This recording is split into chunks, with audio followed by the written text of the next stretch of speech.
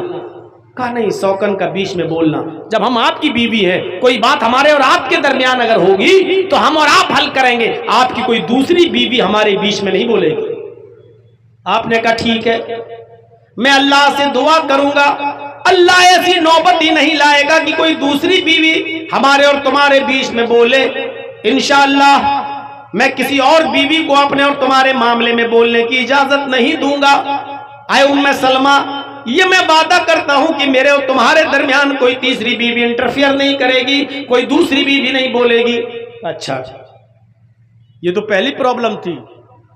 کہا دوسری پرابلم بھی ہے؟ کہا کیا؟ وہ بھی بولو۔ کہا دوسری پرابلم یہ ہے کہ اے اللہ کے نبی، شادی جس مقصد سے کی جاتی ہے میں اس مقصد کے لائق نہیں ہوں۔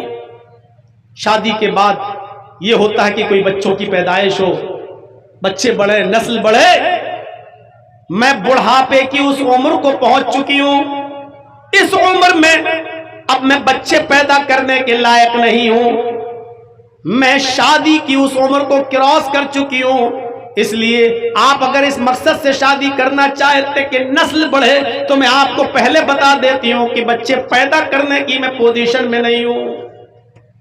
صاف کہہ دیا۔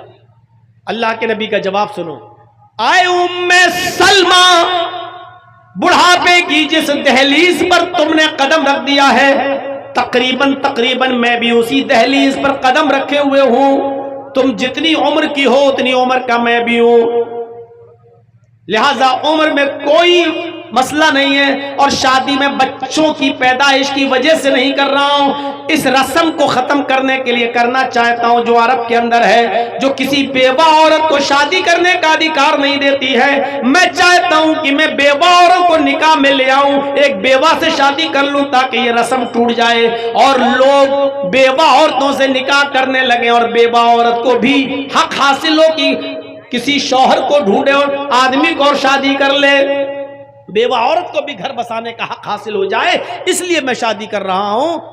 حضرت ام سلمہ کہتی ہیں کہ ٹھیک ہے، آپ نے میری 2 پریشانیاں دور کر دی، لیکن مجھے ایک تیسری پرابلم اور ہے، مجھے ایک تیسری پریشانی بھی ہے جس کی وجہ سے میں شادی نہیں کر سکتی۔ کہا وہ کیا ہے؟ اور وہ آخری پرابلم ہے۔ اللہ کے نبی نے کہا بتاؤ۔ کہنے لگی اے اللہ کے رسول، میرے شوہر ابو سلمہ کا انتقال ہو گیا ہے، وہ اپنے بچے چھوڑ کر گئے ہیں، اور بچے بھی کافی بڑے بڑے ہو چکے ہیں، وہ اپنے بچے چھوڑ کر گئے ہیں، آپ اس سے شادی کرنا چاہتے ہیں۔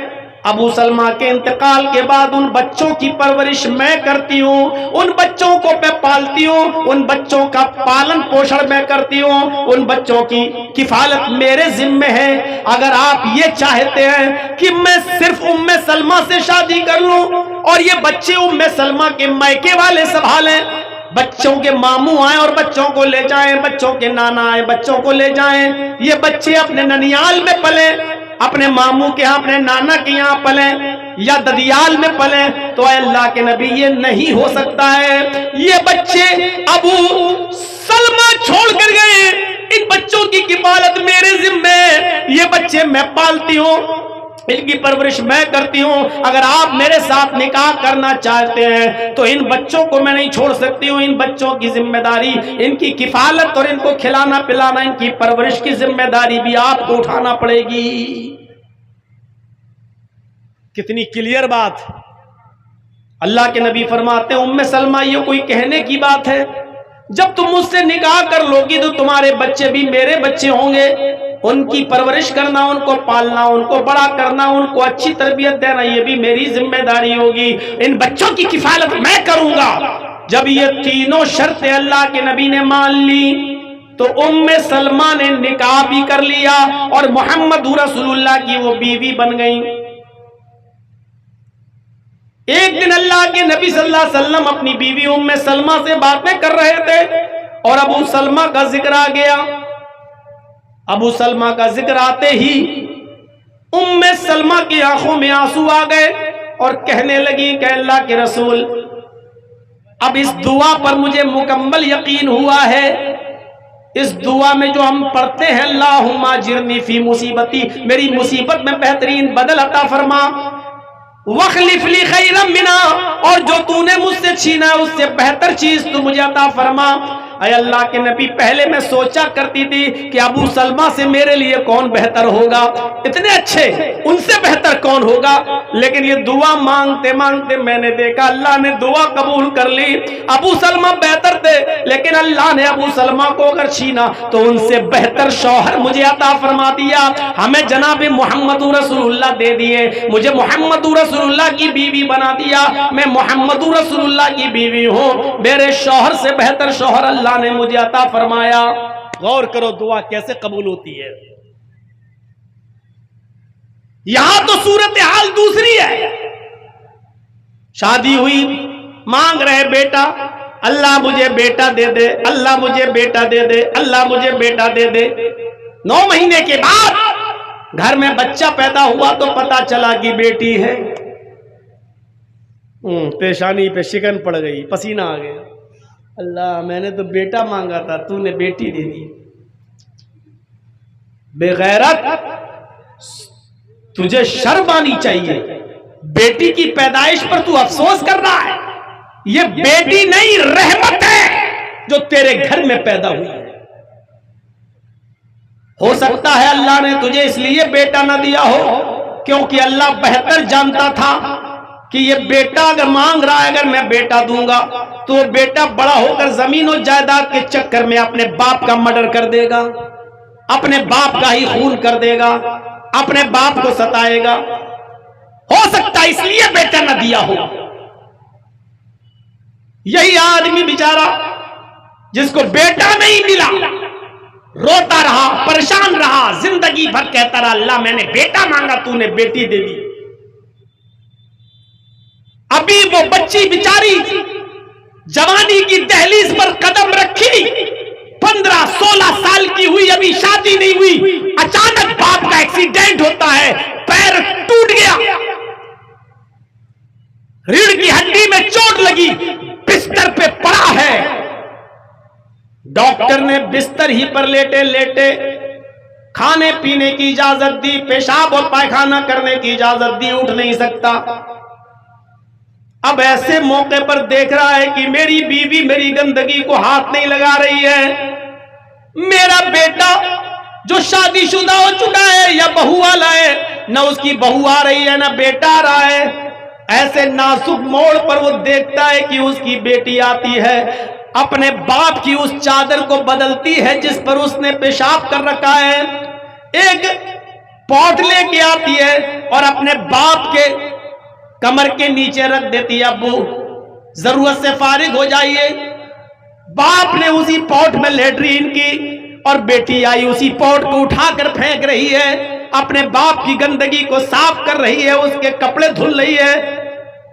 یہی باپ جو بیٹا بیٹا چلا رہا تھا آج بیٹی کی طرف سے یہ ہونے والی خدمت کو دیکھتا تو کہتا کہ اللہ واقعی تیری قدرت، واقعی تیرا علم وسیع ہے، میں نے تجھ سے بیٹا مانگا تھا، لیکن اگر بیٹا ہوتا تو آج شادی شدہ ہو کر میری یہ خدمت نہیں کر سکتا تھا جو میری بیٹی میری خدمت کر رہی ہے، اس پوزیشن میں میری بیٹی میرے کام آئی۔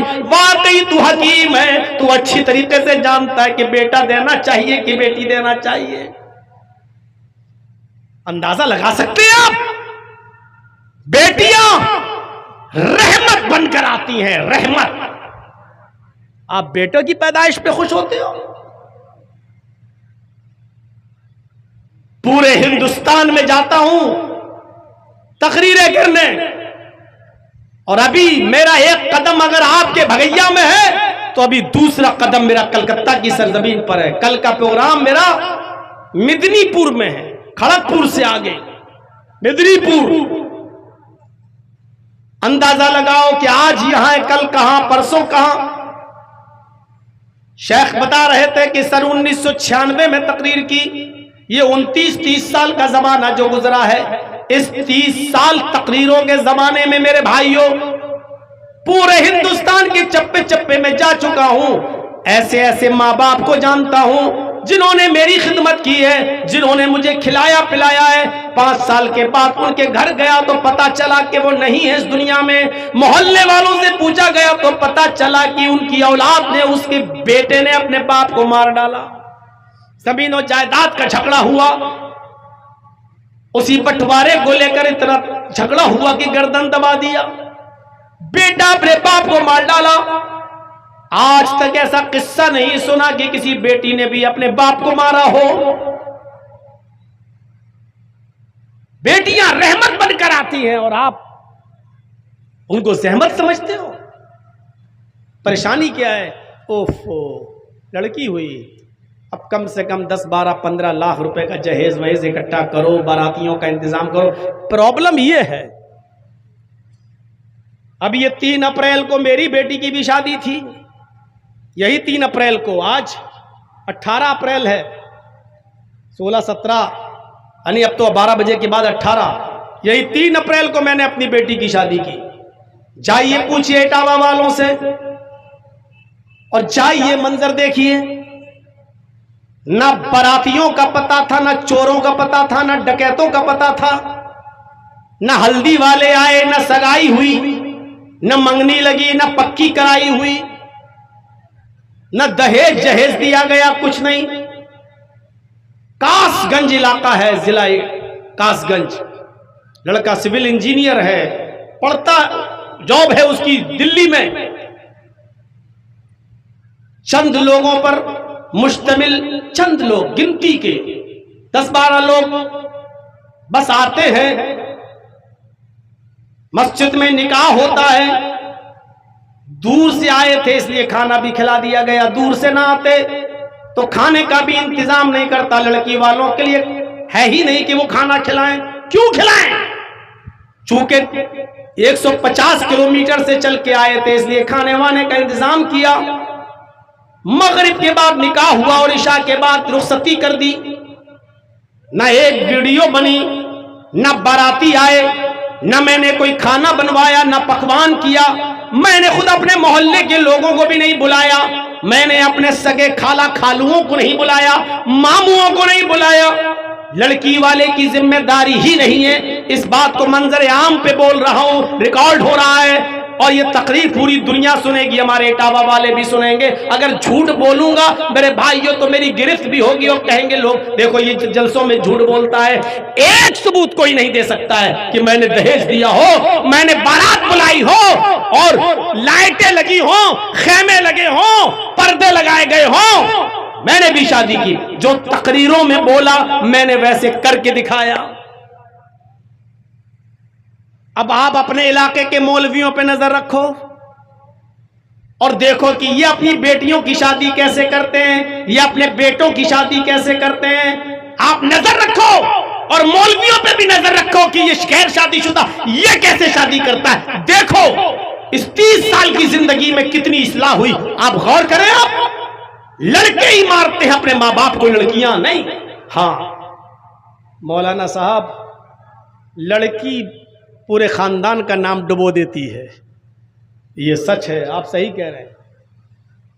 آپ کو اس وقت تکلیف ہوتی ہے جب آپ کے گھر میں کوئی لڑکی پیدا ہوئی، بڑی ہوئی، اور آپ جہاں شادی کرنا چاہتے وہ لڑکی تیار نہیں، وہ دوسری جگہ شادی کرنا چاہتی ہے، کسی غیر آدمی سے نکاح کرنا چاہتی ہے، اور ایسا بھی ہو سکتا ہے کہ وہ کسی غیر مسلم سے شادی کرنا چاہتی ہو۔ اب آپ کے سر گھومتے ہیں کہ اب کیا ہوگا، اور جب وہ کسی غیر کے ساتھ بھاگتی ہے تو آپ کہتے ہیں کہ اچھا تھا یہ پیدا ہوتے ہی مر جاتی ہے۔ تو اس میں لڑکی کا قصور نہیں ہے جو بھاگ رہی ہے کسی غیر کے ساتھ، اس میں قصور ہے آپ کی تربیت کا، اس میں قصور ہے آپ کی پرورش کا۔ آپ نے اپنی بیٹی کو وہ تربیت ہی نہیں دی، کیوں گئی غیر مسلم کے ساتھ، کیوں بھاگی وہ کسی مسلمانی کے ساتھ، لیکن بھاگ کر شادی کیوں کی، کیوں؟ اس میں غلطی آپ کی رہی، آپ نے اس کو اینڈرائیڈ موبائل دے دیا، لے بیٹی 30,000 کا موبائل ہے اوپو کا، لے ویوو کا، لے سیمسنگ کا، سم بھی دے دی، نیٹ پیک بھی ڈال دیا۔ اب وہ آپ کی بیٹی چلا رہی ہے، فیس بک بھی چلا رہی ہے، میسنجر بھی چلا رہی ہے، واٹس ایپ بھی چلا رہی ہے، پڑھنے کے لیے بھی آپ نے ایسا اسکول اس کا چوائس کیا جہاں لڑکے اور لڑکیاں دونوں بیٹھ کے پڑھ رہے ہیں۔ انٹرویل میں اسکول کی کینٹین میں بنی ہوئی ہوٹل پہ لڑکے اور لڑکیاں دونوں بیٹھ کر چائے پی رہے ہیں۔ اب تیری لڑکی کسی غیر کے ساتھ بھاگے گی نہیں تو کیا تیری آرتی اتارے گی؟ تربیت آپ نے غلط دی تو لڑکی پھر اس کا قصور کیا ہے؟ حضرت مریم مسجد کے محراب کے اندر موجود ہے اور ان کے پاس بے موسم پھل آ جاتا ہے۔ حضرت مریم کے پاس بے موسم پھل آ جاتا ہے، جس پھل کا موسم نہیں وہ۔ حضرت زکریا نے دیکھا یہ پھل، کہنے لگے اے مریم یہ پھل کہاں سے آئے تیرے پاس؟ انا لکے ھذا، اے مریم یہ پھل تیرے پاس کہاں سے آئے؟ سیب کا موسم نہیں، سیب کہاں سے آیا؟ آم کا موسم نہیں، آم کہاں سے آیا؟ لیچی کی فصل نہیں، لیچی کہاں سے آئی؟ انگور کا موسم نہیں، انگور تیرے پاس کہاں سے آ گیا؟ اے مریم بتا یہ پھل کون لایا تیرے پاس؟ حضرت مریم جواب دیتی ہیں قالت هو من عند اللہ، اے میرے سرپرست، اے میری پرورش کرنے والے، مجھے کھلانے پلانے والے، میرا خیال رکھنے والے، اے زکریا، یہ تمام کی تمام نعمتیں اللہ کے پاس سے آئی ہیں، کوئی فرشتہ رکھ کر گیا ہے۔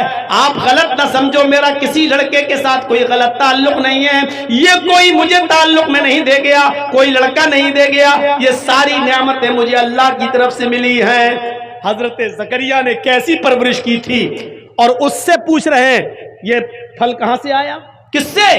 زکریا کس سے پوچھ رہے ہیں؟ مریم سے۔ کون مریم؟